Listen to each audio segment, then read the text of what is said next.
Hello, my name is Tiye Cort Odima, and I am running for Foxborough School Committee. As Election Day gets closer, I want to make sure that you have as much information as possible to make the decision to vote for me on May 6th. I'll be sharing a series of videos in hopes that they answer your questions, address concerns, and further cement your confidence that I'll be a great addition to our school committee. Today, as this being my first video, I'll start by talking about why I'm running for Foxborough School Committee. I'm originally from Boston, Massachusetts, where I attended public schools and college. I'm a proud graduate of Boston Latin Academy, Wentworth Institute of Technology, and Emmanuel College. I'm blessed to have had such amazing academic experiences throughout my time as a young student. I began studying education over 10 years ago, and I realized that there were many things that impacted the ways that we experience education, both academically and socially. In 2016, I began a graduate program in curriculum and instruction with a focus on language and literacy studies.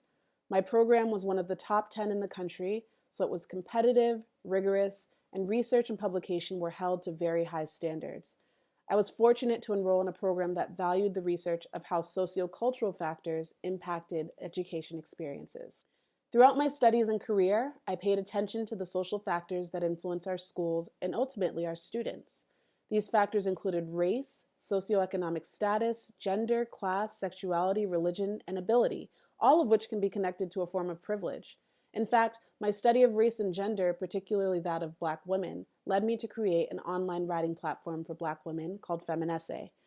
On this platform, Black women are invited to share their original writing about their lives, experiences, and personal stories. When Feminesse was created, there was no operating web platform that allowed the same space to center our stories. Academic writing has many regulated guidelines, like citations and peer review, so I've always enjoyed writing and speaking with everyday audiences. Over the years, I've published opinion pieces about race, privilege, and culture on sites like Blavity. Here, I appreciated the freedom to write in the context of my own personal experiences with the intended audience of other Black millennials with shared experiences. In that space, difficult or uncomfortable topics of discussion are easy and understood. There's no need to explain definitions, context, or anticipate defensive reactions.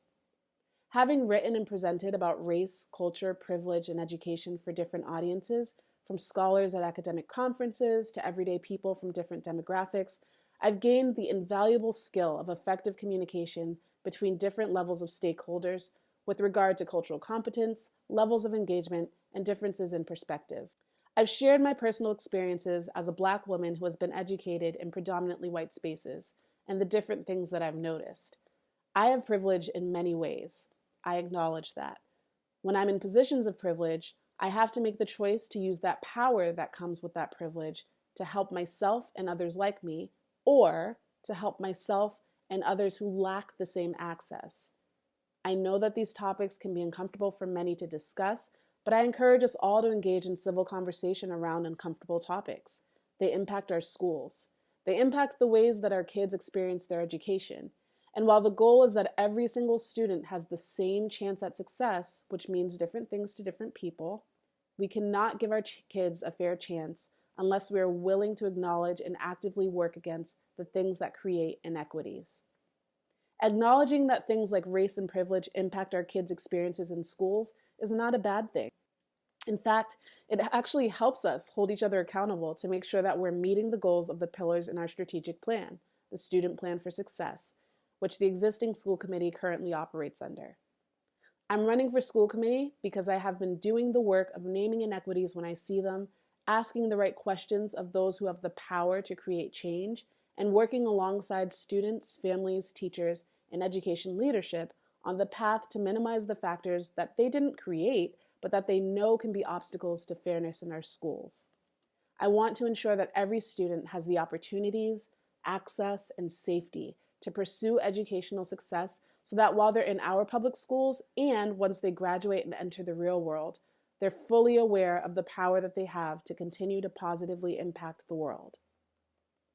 I'm running for school committee because I chose to live here. I chose to raise my family here. I chose Foxborough as the place that we will call home because I wanted to ensure that my children would have access to great schools, a great education, and the opportunity to explore different excellent programs in the arts, sports, and STEM if they so desire. Since the beginning of my campaign, the conversations that I've had with parents, students, and community members have been overwhelmingly positive. It's clear that Foxborough is a place of great pride in our town, its history, and of course, its schools. I've also heard about some of the things that parents wish were different, like course offerings and increased diversity and cultural competence. I bring a background of personal experience as a young student who noticed many things but did not have the language and confidence to name them until many years later when I studied education and experienced what it was like to be taught by teachers and professors from diverse backgrounds who noticed and named the societal norms that threaten my ability to feel just as comfortable in the classroom as my peers. I bring the perspective of a parent who anticipates enrolling my own children in Foxborough Public Schools with the goal of ensuring that they and every other child, including those who are underrepresented by race, ability, language, religion, and any other social factors that may impact the way they see or are seen in the world, has equal opportunity to participate in our school culture, even if it differs from their own. I bring the experience of leading in education spaces during times when it seems like issues are too big, too unprecedented, or too niche. You can count on me to amplify the voices of those who don't have the numbers or representation to be taken as seriously as they should. You can count on me to listen and consider perspectives that differ from my own without getting defensive or adding assumption to what I hear. You can count on me to always invite civil conversation with me rather than with others about me. I'm running for school committee because I want to make sure that the strategic plan that guides our school district continues to be what informs our decisions for every student.